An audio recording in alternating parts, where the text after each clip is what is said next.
जब पहलगाम हुआ था मेरे मन में भी बहुत सवाल थे।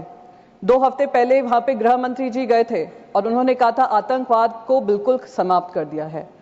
2019 में जब 370 धारा हटी थी, कौन भूल सकता है गृह मंत्री के वो शब्द जहां उन्होंने कहा था पीओके के लिए हम जान भी दे देंगे। तिरंगा यात्रा हुआ था, हम पार्लियामेंट्री डेलीगेशन जब गया था, हम जाने से पहले तिरंगा यात्रा हुआ था जिसमें गृह मंत्री ने कहा अब बातचीत पाकिस्तान से होगी तो सिर्फ पीओके को लेकर होगी। तो जब ऑपरेशन सिंदूर जारी था और अचानक से उस पर फुल स्टॉप लगा, मन में सवाल तब भी था कि क्या हुआ जिस वजह से हमें ये सीज फायर करना पड़ा, क्योंकि हम सिर्फ पीओके की बात करना चाह रहे थे।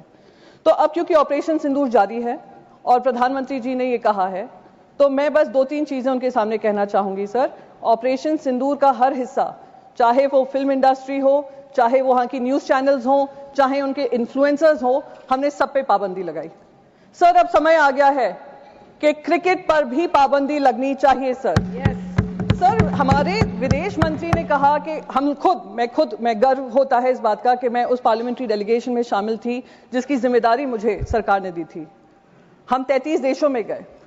वित्त मंत्री मिनिस्टर ऑफ एक्सटर्नल अफेयर्स कह रहे थे करीब 100 देशों से बातचीत हुई।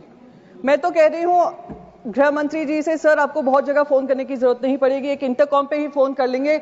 आईसीसी के चेयरमैन को अगर आप कह देंगे कि ये इंडिया पाकिस्तान मैच नहीं हो सकता तो नहीं होगा, ये हमारे ऑपरेशन सिंदूर की कामयाबी होगी। सर, हम जो 26 महिलाएं जो विधवा हुई वो उनके मुंह, हम उनके मुंह पे जाकर कहेंगे कि हमें वो इंडिया पाकिस्तान मैच खेलना है, हम पैसा कमाना चाहते हैं, पैसे के ऊपर आपका परिवार नहीं है।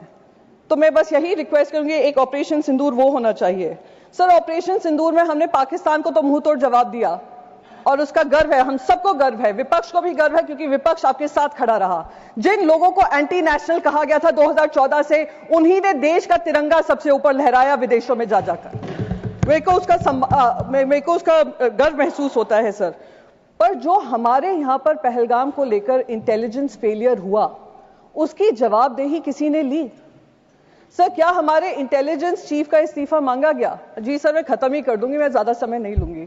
सर, बस 20 सेकंड में खत्म कर दूं। सर, उस इंपॉर्टेंट मिशन का हिस्सा थी। इंटेलिजेंस फेलियर जो हुआ उसके तहत किसी ने भी इसकी जिम्मेदारी लेते हुए इस्तीफा लिया? इस्तीफा होने चाहिए सर। तब तक ये ऑपरेशन सिंदूर कंप्लीट नहीं होगा जब तक आउटसाइड वर्ल्ड को तो हमने पाकिस्तान को 2 टूक जवाब देकर अकाउंटेबिलिटी तय की, जब तक इंटरनल अकाउंटेबिलिटी हम तय नहीं करेंगे। 20 सेकंड हो गए। जय Hind, thank you very much.